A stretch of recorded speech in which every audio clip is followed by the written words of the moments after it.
Bailang da kay bunlawan ko na yan. Ano nulog kitong ido ko ba? Sa sagwa tayo ba sa naman sa? Gani. Nagligad yun ano ko sa sagwa. Lipay dito.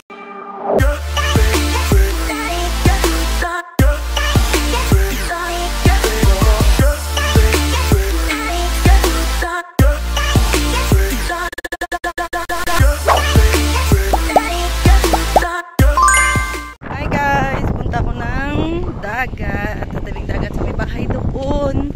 Kasi magpapabakod ako, magsabi ako dun sa magpabakod. Yung bahay. Ayan. Diba, ang ganda. Diyan ang bahay namin sa likod guys, hindi makita. Pero yung bundok na yan dati, dyan, ayan na yung lugar na dati sobrang ano yan, ngayon maliit na.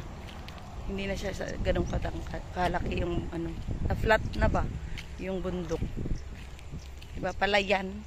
Ito yung palayan na dati nag-ano kami, nagpapalay, nagagapas.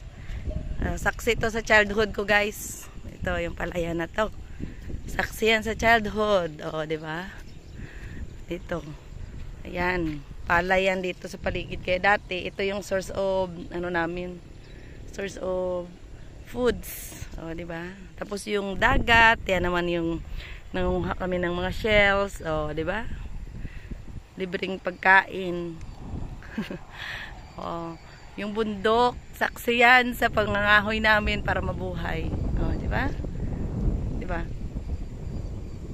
Kaya ang hirap iwan ng lugar na to guys. Diba? Alam mo yung lahat dito nangyari. Dito ka na lumaki. Ang hirap niyang i-give up. Kahit isipin ko man na i-give up ko siya, hindi talaga na ano ako eh. Kasi dito na kami lumaki. Dami naming childhood memories dito kahit na gano'n siya kagulo. Diba? Ganun talaga yung ano. Mahirap siyang i-give up. Kahit sabihin ko pang ay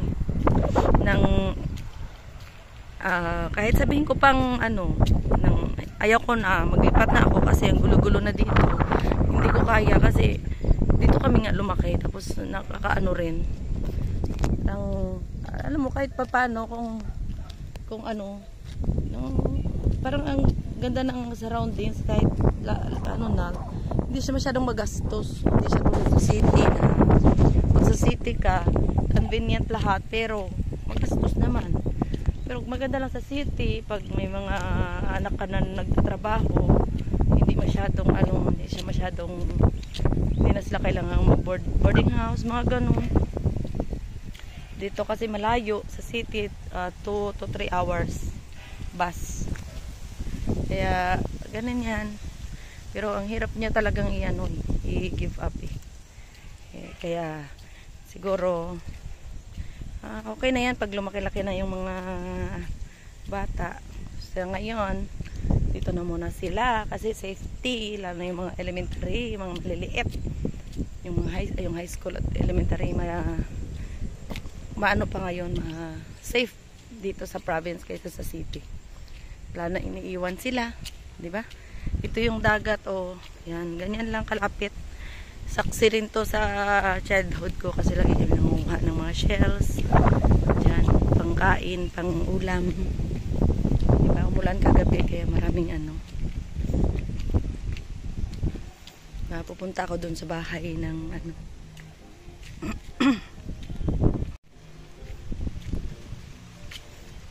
Yan.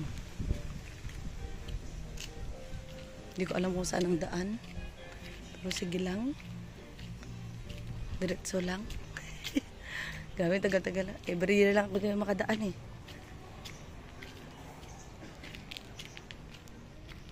Daan lang ako dito.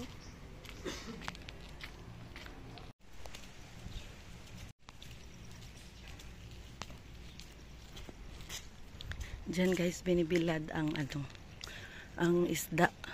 Bilaran ng isda yan. Kaya maraming isda dito na natuyo. Pero ngayon hindi na siya masyadong dadaan lang ako saglit para ipakita sa inyo. Di ba ang ganda? Dati ano to? Dati ano talaga to? Doon kami ng shells. Pero pwede pa naman daw pag pag low tide. Dito. Ngayon masarap na mag-jogging dito. Yan. Diba? Ang ganda. Yan yung dalawang isla. Dito pag masipag ka, pag marunong ka mag-isda, buhay ka. Pero pag hindi, wala.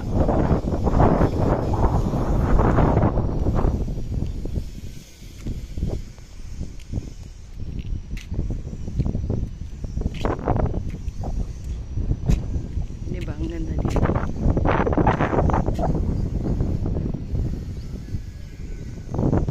May shells yan dyan, guys. Pero mainit na eh, hindi na pwede. Pero dati inano yan namin mainit. Nung mga bata kami. Ang ganda ng panahon ngayon. Diba? Bundok dagat talaga yung place namin, guys. Bundok dagat. Ayan.